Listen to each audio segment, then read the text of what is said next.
Let's start second part of chapter 1, that is matter and its surroundings. Now we are going to learn the states of matter. You know generally three states of matter, that is first one is solid, liquid and gases. First we start the properties of solid. They have fixed shape and volume. We give example, that is wood. You know wood have a fixed shape and its volume is also there. The second one, they are not compressible, means we don't compressible woods and it's any solid material. Third one is they don't need a container to hold them, where we don't need any container to hold these solid materials because it occupies huge spaces. Next, they don't flow, means they don't have any fluidity properties. And the last one is their diffusion tendency is nil, means it's diffusion. We have already taught that what is diffusion, means it flows higher concentration to low concentration, means this diffusion properties is very less, means it's nil in solid cases. Then comes to molecular structure of solid.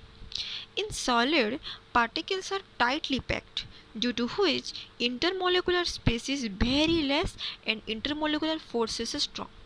Means in solid particles are closely packed, due to which its intermolecular space is very less, so it's tightly packed, but in intermolecular forces are very stronger and it is quite more difficult to break it.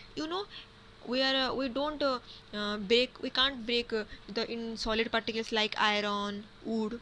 Okay, that is why they have fixed safe volume and can't be compressed. Okay, then comes to properties of liquid. First one is they have fixed volume and no fixed shape, means every liquid have fixed volume but no fixed shape, and they take up the shape of the container in which we are kept. Okay, then they have negligible compressibility. In liquid we can compress negligibly, means less. Third one is they need container to hold them. Then next, they have less density, means density means what? Mass per volume, means in liquids they have less density. And the last one is they can easily diffuse as compared to solid, because they have certain space between them. Liquid have some space, so it can easily diffuse. Then comes to molecular structure of liquids. In liquid, the particles are not so close to each other in comparison to solids. In liquid gases, all the particles are not so closer in compared to the solid. In solid, they are closely packed and its particles are much closer, but in liquid they are less, due to which the intermolecular space is more.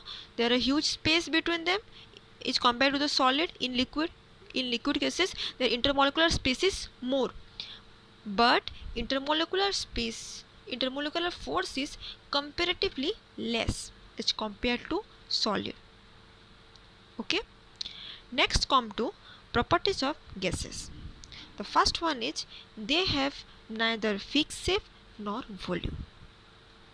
In every gases there are no fixed shape nor volume. Second one is they have high compressibility, because they have large space between them. In gases largest space between them, so they can actually fill space and they can come closer to, that is why we can easily compressed. The third one is they can flow in all direction, because they have huge kinetic energy, so they can move any direction in the motion. Next, they can easily diffuse, means there are huge space between them, so they can easily diffuse. And the last one is they can very low density. Then comes to molecular structure of gases. In gases, particles are far apart. You know, in every gases, the particles of gas are far. It's more distance between them, due to which the intermolecular forces are very weak. We can easily break, we can easily separate the particles, but and the intermolecular force are almost nil, means nothing intermolecular force between the gas particles.